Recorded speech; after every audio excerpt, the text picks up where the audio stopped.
नमस्कार दोस्तों, haunted story 7 में आप सभी का हार्दिक स्वागत है। आइए बढ़ते हैं आज की कहानी की ओर। केशव यूं तो पिछले 8 सालों से मुर्दाघर की पहरेदारी कर रहा था। उसने अपनी 8 सालों की नौकरी में बहुत सी लाशें देखी थी। सड़ी हुई लाश, पानी में फूली हुई लाश, जली हुई लाश, ट्रेन के द्वारा कटी हुई लाश और ना जाने ही कितनी तरह की अलग अलग लाशें। पर उसे इन लाशों को देखकर कभी डर महसूस नहीं हुआ था। पर आज केशव ने जिस लाश को देखा था, उसे देखकर उसे पहली बार डर का एहसास हुआ था। लाश एक लड़की की थी जिसकी उम्र करीब 25 या 26 साल की लग रही थी। उसका चेहरा डरावना लग रहा था। चेहरे पर चाकू के निशान थे, एक आंख निकली हुई थी, हाथ पैर मुड़े हुए थे, सिर के ऊपर का हिस्सा पिचका हुआ था। ऐसा लग रहा था किसी ने बहुत ही भारी चीज से सिर पर बहुत सारे वार किए हैं। जिसने भी लाश को पहली बार देखा, उसे इस लाश को देखकर सिहरन पैदा हुई। लाश को पोस्टमार्टम करने के लिए मुर्दाघर के अंदर ले जाया गया। पोस्टमार्टम रूम में कुछ कर्मचारी आपस में बात कर रहे थे। तभी डॉक्टर अनुराग वहां आता है। अनुराग को पोस्टमार्टम करने में महारत हासिल थी। वो हर एक लाश की बारीकी से जांच करता था, चाहे सीनियर हो या जूनियर। सभी उसकी काम की तारीफ करते थे। साथ ही साथ उसका स्वभाव भी सभी के साथ बहुत ही अच्छा था, सहज और सरल, जिससे कि सभी उससे काफ़ी खुश रहते थे।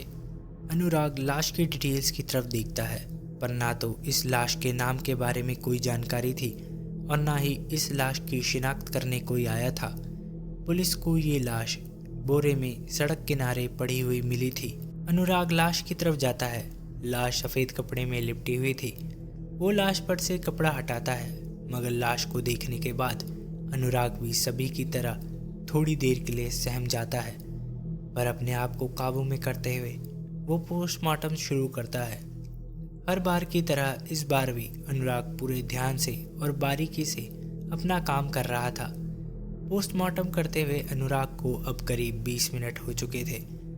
अनुराग चेहरे के ऊपर लगे चाकू के निशानों की जांच कर रहा था, पर तभी उस लाश की आंखें अचानक से खुल जाती हैं और अनुराग की तरफ देखती हैं। अनुराग डर से पीछे गिर जाता है। अनुराग के कलीग उसे उठाते हैं। अनुराग लाश की तरफ देखता है तो लाश में कुछ भी बदलाव नहीं थे। शायद ये उसका वहम था। वो अपने माथे का पसीना पोंछता है और वापस पोस्टमार्टम को शुरू करता है।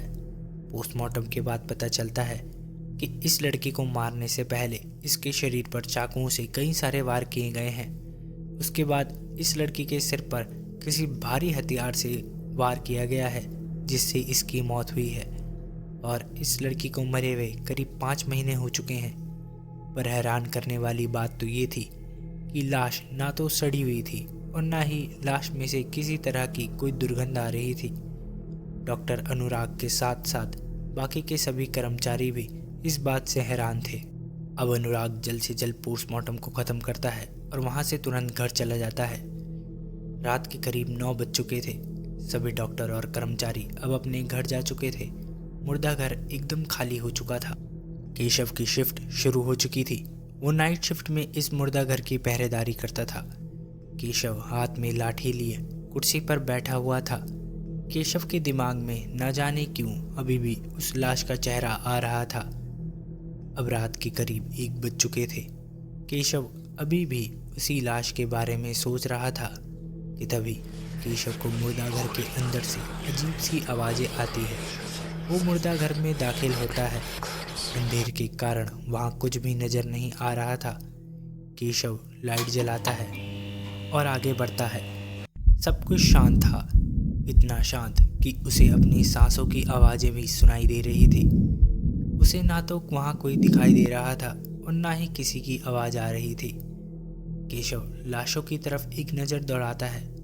तभी उसकी नज़र आज ही मुर्दाघर में आई उस लड़की की लाश पर जाती है। लाश के चेहरे को ढकने वाला कपड़ा गायब था। केशव लाश के पास गया। जब उसने लाश के बगल में देखा तो कपड़ा नीचे गिरा हुआ था। वो कपड़े को उठाने के लिए नीचे झुका, पर वो जैसे ही ऊपर की तरफ उठा, वो घबरा गया। लाश गायब थी। उसने अपने आसपास देखा तो कहीं भी उसे वो लाश दिखाई नहीं दी। केशव अब डर के मारे वापस बाहर की तरफ भागने लगता है। कि तभी उसे लगता है कि कोई उसके पीछे है। वो पीछे मुड़कर देखता है तो वहाँ पर कोई भी नहीं होता। वो जैसे ही अपनी मुंडी सामने की तरफ घुमाता है, उसे उसी लड़की की लाश दिखाई देती है जो केशव को अपनी बड़ी बड़ी आंखों से घूर रही थी। वो डर के मारे कांपने लगता है। उसकी आवाज़ उसके गले में ही सिमट कर रह गई थी। वो अपने पीछे की तरफ भागने की कोशिश करता है और जैसे ही वो पीछे मुड़ता है, वो लाश फिर से उसके सामने होती है। केशव को अब वहाँ से निकलने का कोई भी रास्ता नज़र नहीं आ रहा था। तभी वो लाश केशव पर कूद पड़ती है और केशव के गले को अपने दोनों हाथों से दबाने लगती है। केशव अब सांस नहीं ले पा रहा था। उसके गले को इतनी जोरों से दबाया जा रहा था कि वो किसी मछली की तरह तड़प रहा था। उसकी आंखें अब पूरी तरह लाल हो चुकी थी। उसकी सांसें उसका साथ छोड़ रही थी। उसका दम निकल रहा था। केशव की नींद खुलती है। वो अपनी कुर्सी से खड़ा होता है और अपने गले को हाथ लगाकर देखता है। वो जोर जोर से सांस ले रहा था। केशव अपने आप को शांत करने की कोशिश करता है। पानी की बोतल से पानी पीते हुए वो अपने आप को समझाता है कि ये एक सपना था, पर उसे ये सपना बिल्कुल सच लग रहा था। केशव अपने चेहरे पर पानी मारता है और अपनी आंखें थोड़ी देर के लिए बंद करता है और एक गहरी सांस लेता है। पर कुछ देर बाद जैसे ही वो अपनी आंखें खोलता है, उसकी आंखें फटी की फटी रह जाती है। वो मुर्दा घर के अंदर था। उसके सामने उसी लड़की की लाश खड़ी थी जो आज पोस्टमार्टम के लिए मुर्दा घर आई थी, जो उसे देखकर मुस्कुरा रही थी। ये कैसे हो सकता था? वो तो अभी मुर्दा घर के बाहर था। केशव को इतना तो पता था कि इस बार ये कोई सपना नहीं है। केशव कुछ समझ पाता कि तभी वो लाश केशव पर हमला कर देती है और केशव की दर्द भरी चीख पूरे मुर्दा घर में गूंज उठती है। अगर आप सभी को ये वीडियो पसंद आई तो वीडियो को लाइक करें, शेयर करें, कमेंट करें। साथ ही साथ इस चैनल को सब्सक्राइब करें इसी तरह की और वीडियो पाने के लिए। मिलता हूँ आपसे इस कहानी के भाग 2 में। तब तक के लिए नमस्कार।